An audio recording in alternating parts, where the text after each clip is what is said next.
Que babado é esse? Quando começaram, vocês ficaram, assim, acho que pela primeira vez, você fugiu do quarto dele pela escada de serviço? Foi, Mas por que você fugiu, garota? Cara, porque... Olha que ela quer se meter na intimidade, meu Deus do Sabe céu. por quê? Olha, Porque eu vi Laíde. tudo isso aqui, ó. Tudo isso, tudo eu vi naquele dia. Eu olhei no olho dele e falei, ei, peraí, tem muita coisa aqui, tem muita coisa, muita história nisso aqui. Foi uma coisa que não tem muito como explicar. Eu literalmente olhei pra ele e falei, senti uma coisa de outra vida, de outra explicação, que você não vou conseguir explicar nunca. Era um choque. Eu paniquei, eu entrei em choque. Eu falei, acabei de conhecer, fazia horas que eu tinha conhecido ele. E eu olhei pra ele do nada e bum, explodiu um monte de coisa. E eu falei, não sei o que é isso, eu não quero, vou fugir. E fugi, com medo. Fugi pela escada de serviço. E eu fui pela escada de serviço com medo de ir pro elevador. Ele ouviu, então eu tirei o salto, desci pela escada de serviço. Quando ele abriu a porta, falou, tá, eu parei na escada de serviço pra ele não me ouvir, não correr atrás de mim. Isso sem trocar telefone, sem nada, assim, Você é sabe? doidinha, garota. Quando a pessoa foge, Renato Góes, meu Deus, escada de serviço. O Renato, ainda bem que você correu atrás dela depois, mas achou de novo. Não, fui eu que corri atrás dele. Graças Mas você a estava Deus. morando lá ainda? Tava morando lá ainda, exatamente. E aí Essa foi... escada de serviço era de lá? Não, foi Não, uma... foi- É porque é isso, eu morava, minha base era lá e eu vinha pro Brasil trabalhar. Então, numa vinda pro Brasil, eu conheci. Agora, você já comentou, Thailinha, que você, antes de conhecer o Renato, quando você estava na sua vida, você não pensava em ser mãe? Não. Você não desejava? Não, de jeito nenhum. Foi o casamento que fez você mudar de ideia? Foi o casamento que me fez mudar de ideia. Na verdade, todas as referências maternas que eu tinha tido eram terríveis. Aos meus olhos, né? Para a Sim, pessoa, não. claro. Então, mas aos meus olhos era terrível, porque eu acho que a maternidade estava totalmente ligada à infelicidade. Eram todas mulheres infelizes, ao meu ver. Entendi. Dentro da, assim, eu olhava aquela vida e falava, meu Deus, eu só não quero isso pra minha vida. Então, durante muito tempo, eu ouvi seu reloginho biológico vai tocar, eu falava, tá quebrado, não vai rolar, mas ele tocou.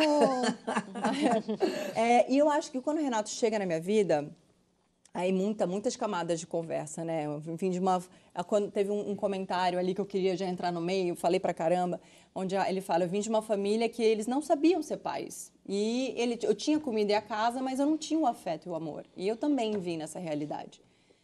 Então, minha mãe, inclusive, também já falou pra mim, não, eu não queria ter tido você, assim, ou te amo, né? Mas, assim, não queria. Quando eu soube que eu estava grávida, foi um pânico na minha vida, assim.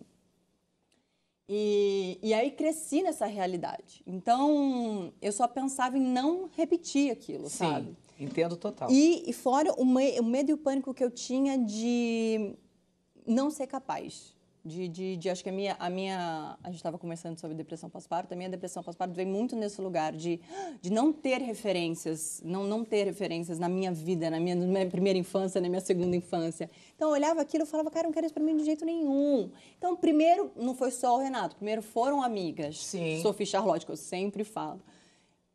Muito jovem, também de uma gravidez não programada, e que eu vi uma menina linda, que já era incrível, se transformar numa mulher ainda mais incrível. Então, foi a primeira vez que eu olhei e falei, caraca, Isso é legal, isso né? pode ser muito legal. E aí, Renato entra na minha vida e me dá uma outra referência de família. E no momento que eu já estava de muita análise, tudo que você possa imaginar, constelação familiar, tudo que existe de hipnose, Terapias, tudo que eu todas já as tinha terapias. feito para curar essa primeira, segunda infância. Então, muito no lugar onde eu estava aprendendo pela primeira vez a ser amada. Sim. Que eu nunca soube ser amada, nunca soube receber amor. Então, o Renato já chega nesse momento diferente da minha vida, que não foi ele que me deu, foi construção minha e muito trabalho árduo, diário ainda né? De uma construção, receber claro. amor. E aí, com uma outra referência de relacionamento, de família. E eu falo, caraca, eu quero muito construir uma família com esse Olha, a cara. gente tá vendo imagem da sua familhota. Olha que lindeza, gente. O Francisco. Oh, meu Deus do céu, gente.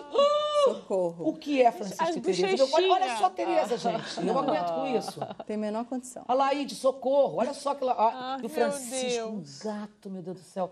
Tá com quantos anos, hein? 3 e 2. Tu foi uma atrás da outra, né?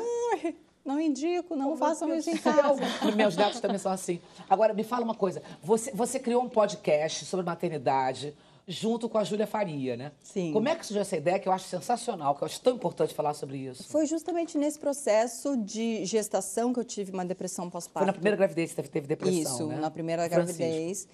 E como estávamos comentando sobre, que o quanto não era falado, né? Não é normal, mas é natural. Então, o quanto isso acontece. Sim. Então, acho que quando a gente passa por, seja qual for a sua dificuldade, a sua dor, mas num lugar de solidão, que já é, a maternidade já é um processo solitário, por mais que você tenha uma rede de apoio incrível, e óbvio que isso vai ajudar, mas é um processo solitário.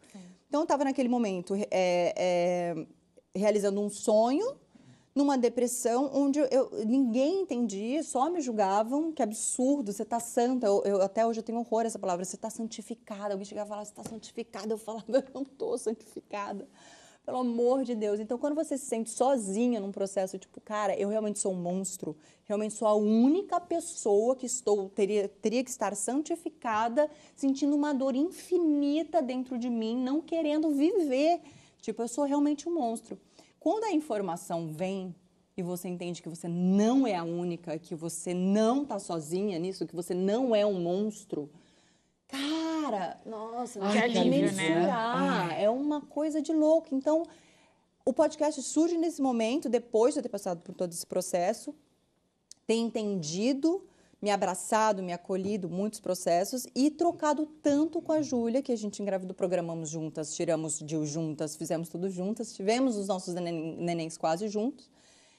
E a gente fala, cara, se toda mulher pudesse ter esse apoio, que a gente teve uma E essa na outra. informação, nessa troca desse diálogo, Apoio, né? informação. É. E hoje é muito sobre a informação. Sempre foi, mas antes era mais, tipo, apoiar e acolher, que uma teve na outra. E, obviamente, durante o processo da criação do Wilma, a gente viu o quanto era importante a gente fazer o serviço de informar. Isso. E com informação, todas as decisões, inclusive do não quero ser mãe, ela fica mais fácil, né?